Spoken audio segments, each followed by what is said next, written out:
Paintings का passion मेरे लिए ऐसे आया कि जैसे क्योंकि मैं बचपन से मूवीज़ बहुत देखता रहा, और एक मूवी जिसका एक सीन जो मुझे बहुत ज़्यादा इंट्रिग कर गया वो था ज़िंदगी ना मिलेगी दोबारा का। नसीरुद्दीन शाह साहब का एक कैमियो रोल था सलमान हबीब द पेंटर का।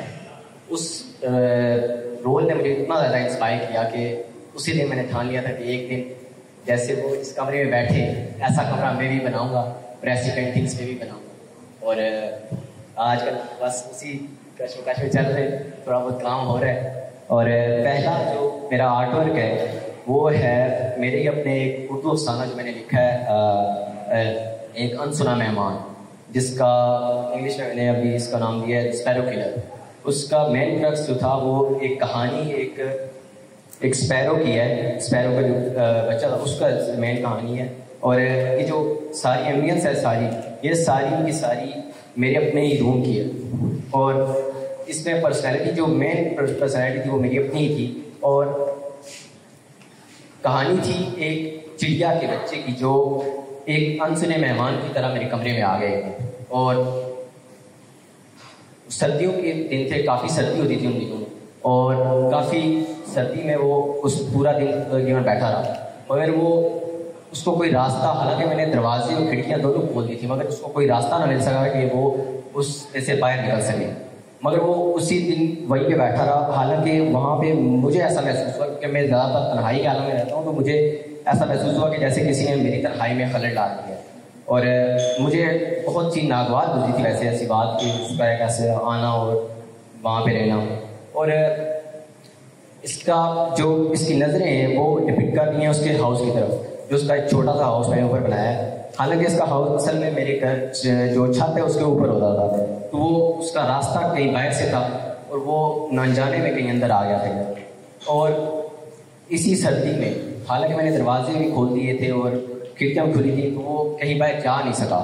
और इसी तकरीबन मैं तो वहाँ से चला गया, मगर वो काफ़ी देर तक वहाँ बैठा रहा। उसी सर्दी में उसकी मौत वाक़ई हो गई, और उस मौत का जिम्मेदार कहीं ना कहीं मैंने खुद को पाया कि कहीं ना कहीं मैं उसे बचा नहीं सका, कहीं ना कहीं मैं उसे बाहर नहीं निकाल सका। और उसकी डिपिक्शन मैंने अपने सेकंड आर्ट वर्क में भी की है, जिसका एक हल्का सा जो एसेंस है वो इस पेंटिंग में भी दिखता है जो पहले मेरे बन रही है। और कहीं ना कहीं मेन आइडिया इसका ये था कि ये जो चिड़िया का बच्चा था ये असल में एक इंसानी शख्सियत ही थी, कि जैसे ये एक इंसान है और ये इसका एक आशियाना है और ये कुल कायनात है। और इस हम जैसे इंसान है, हम इसी कायनात में रहते हुए अपने एक आशियाने की पूरी ज़िंदगी की तलाश में चलते रहते। हालांकि हम ये नहीं देखते कहीं ना कहीं रूहानी खिड़की या कहीं ना कोई दर खुला हुआ है, और उस दर की तलाश छोड़े बगैर एक दिन हमारा जनाजा उठ जाता है किसी और के हाथों। मेन डिपिक्शन ये थी इस पूरे अफसाने की।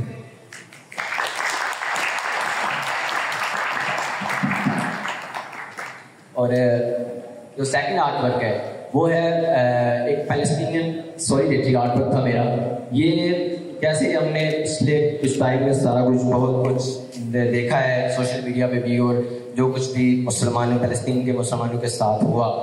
और क्योंकि बीना मुस्लिम मेरा एक मुकम्मल ईमान है और सबका ईमान है कि एक ना एक दिन अल्लाह की हिकमत गालिब आएगी, एक ना एक दिन ये सारी जंगें, ये सारा कुछ ख़त्म होगा।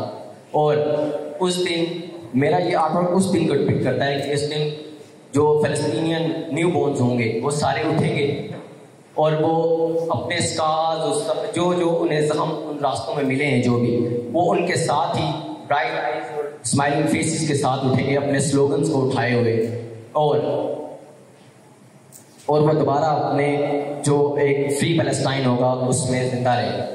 और मैं जो इसकी बैकग्राउंड का जो आइडिया है वो था पेटूनिया फ्लावर्स का। ये मेरे अपने एक फ्रेंड से मैंने इंस्पिरेशन ली थी, जिसकी एक आदत होती थी कि उसका जब भी कोई उसका करीबी फोत हो जाता तो वो कवर में पेटूनिया फ्लावर हमेशा लगाता था।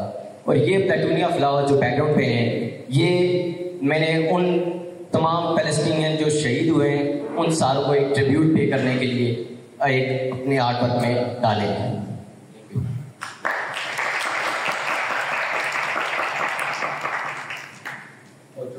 थर्ड आर्ट वर्क से सीरीज पेंटिंग है और इसमें जो है दो प्रोमिनेंट जो फिगर्स हैं हमारे पाकिस्तान की, अल्लामा मोहम्मद इकबाल और कायद आज़म जिन्नात। तो ये मेन पेंटिंग्स जो थी इनमें एक आइडिया ऐसा था कि मैंने इनको लिंक किया था इनके पोर्ट्रेट्स को वैन गॉग के स्टाइल के साथ, क्योंकि वैन गॉग की लाइफ जैसे हम देखते हैं कि पोस्ट इम्प्रेशनिज्म में बहुत ज़्यादा पेन और एक्टिंग में गुजरी थी। और मेरा आइडिया ये था कि एक दिन कि अगर 23 में अल्लामा और जिन्ना अगर जिंदा होते तो अगर आज वो अपने मज़ारात का देखते पाकिस्तान का हाल के जो पाकिस्तान पे 2023 में गुजरा, जो हमारे कॉन्स्टिट्यूशन के साथ हुआ, डेमोक्रेसी के साथ हुआ, जो कुछ भी हुआ, अगर वो उस हाल को देखते तो कहीं ना कहीं वो अपने उस गम को कहीं ना कहीं वो वैन गॉग के गम की तरह होता है, जैसे उसने स्टारी नाइट में डिपेक्ट किया था। और जो इसका बैकग्राउंड है वो बैकग्राउंड में मैंने इस तरह डिपेक्ट किया कि ये पाकिस्तान की जो सिटीजन थे ये कैसे एक सर्कल ऑफ लाइफ में घूमे जा रहे हैं जिसको हमें नहीं पता कि हमें हमारी जो लीडरशिप है वो कहाँ पे लेकर जा रही है, एस्टेब्लिशमेंट कहाँ पे लेकर जा रही है। और एक इसी सर्कल ऑफ लाइफ में चलते कहीं ना कहीं हम किसी ब्लैक होल में गुम हो जाते हैं। और मेन आइडिया इस सारे आर्टवर्क का तो यही था कि हमारे जो प्रोमिनेंट फिगर्स थे कहीं ना कहीं हम उन्हें बहुत कुछ उन्हें उनकी बातें, उनकी जो उन्होंने जैसा उन्होंने ख्वाब सोचे थे वो हम बहुत कुछ बोल चुके हैं। और मेन जो कलर्स की जो स्कीम थी इन दोनों में वो एक ऐसी थी कि मेरे वालिद साहब अल्लामा साहब की कुलियात इकबाल बहुत सारी किताबें बचपन में मुझे पढ़ा कर उन्होंने बड़ा किया। तो मेरे जहन में हमेशा जब भी मैं अल्लामा साहब की खुदी का कॉन्सेप्ट सुनता हूँ या देखता हूँ तो मेरे लिए हमेशा वो गैलेक्सी कलर्स में जाती थी कि वो वाले रंग है सारे। तो मैंने वो वाले रंग पिक करने की कोशिश की है इनमें। और जहाँ तक कायद आज़म की बात है तो कहीं ना कहीं मुझे एक जो पानी की जो बहाव की जो रंगत होती है मैंने उस रंगत को डिपिक्ट करने की कोशिश किया कि ये वो रंग थे कि जो कहीं ना कहीं उनकी पर्सनैलिटीज़ को भी डिपिक्ट करते थे। और ये उन रंगों को भी इनमें इस्तेमाल किया। बहुत शुक्रिया।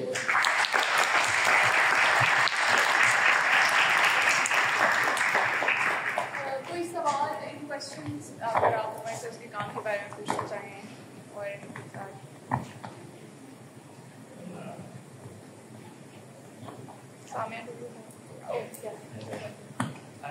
जो आपने नॉवल लिखा है वो नॉवल आप पब्लिकली रिलीज करने का प्लान रखते हैं आगे? नहीं, क्योंकि मतलब इसकी स्टोरी तो मुझे अच्छी लगी क्योंकि उसको एक पेंटिंग के साथ ही डिपिक्ट किया जाए नॉवल में। हाँ, तो बहुत मीनिंगफुल वो बात लगेगी। नहीं इंशाल्लाह करते हैं। लेकिन वो नॉवल बहुत जल्दी खत्म होती है। नहीं, असल में कहानी और है। मैं पूरी नॉवल मैंने सिर्फ एक स्पॉटलाइट उसके पास किया, कहानी एक प्रॉपर उसकी थी। क्योंकि मैंने असल में मजमून नवीसी में थिएटर में काम लिखता था तो मैं मजमून नवीसी लिखता था उधर, तो मज़ामीन जो होते थे कम से कम अच्छे खासे लंबे होते थे। तो ये बस मैंने कहा कि टाइम की किल्लत है यहाँ पे, तो इसलिए मैंने कम अल्फाज इस्तेमाल किए। Thank you so much Umar. Ji,